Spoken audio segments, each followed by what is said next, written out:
আসসালামু আলাইকুম গাইজ, আশা করি সকলেই ভালো আছেন। আলহামদুলিল্লাহ, আমরাও ভালো আছি।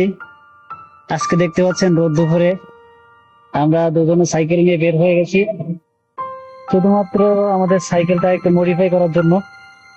তবে দুঃখের বিষয়ে হতাশ হয়ে ফিরে যেতে হচ্ছে। আহ, যে জিনিসটা নেওয়ার জন্য আর কি দোকানে আসছিলাম, সে জিনিসটা দোকানে নাই। আমরা প্রায় প্রায় বাসা থেকে প্রায় 3 কিলোমিটার, 3.5 কিলোমিটার দূরে চলে আসছি এই রোদের ভিতরে। কিন্তু আফসোস, আমরা সেই জিনিসটা পাইলাম না। আবারও আমরা বাসায় ফিরে যাচ্ছি এই কষ্ট করে, হতাশ হয়ে। তো এটা আপনাদের সাথে শেয়ার করলাম। তবে একটা জিনিস সব থেকে ভালো লাগতেছে যে এত সুন্দর একটা পরিবেশ, যদিও রোদ আছে কিন্তু ওয়েদারটা এত সুন্দর। আর দুই পাশে সবুজে ঘেরা, সোনালী আঁশে ভর্তি। সোনালী আঁশ যাকে বলে, পাট, বাংলাদেশের সোনালী আঁশ, যে জিনিসটা মাদারীপুরের সব থেকে অন্যতম উৎস, ইনকামের একটা উৎস, তো প্রধান আয়ের উৎস, সব দিক থেকে একেবারে এক কথায় অসাধারণ।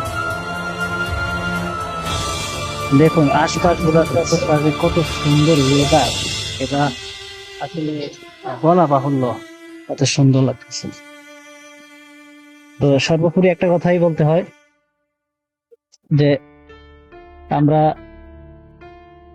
যাই করি না কেন, যতটুকু সময় করি না কেন, সব সময় যেন জবানে তাসবিহ থাকে, সুবহানাল্লাহ, আলহামদুলিল্লাহ, আল্লাহু আকবার শব্দগুলো যেন থাকে, যাতে প্রতিটা কাজের মধ্যে যেন কিছু ভালো কিছু জড়িত থাকে।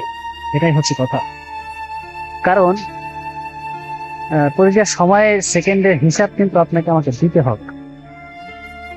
যে সেই সময়ের ভিতরে যদি আপনার নেকের পাল্লাটা একটু ভারী করতে পারেন, তাহলে সমস্যা কোথায়?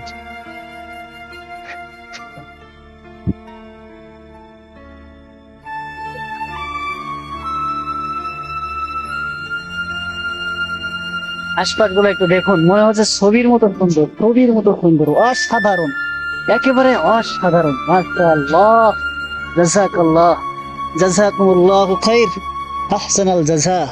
তারপর দিয়া কত সুন্দর করে পাটগুলো বিছিয়ে দিয়েছেন, এবং চতুর্পাশ দিয়া পাটগুলা এবং পাটখড়ি, যেগুলোকে আমরা পাটকাঠি বলি, তো এই কাঠিগুলা শুকাইতে দেওয়া হয়েছে।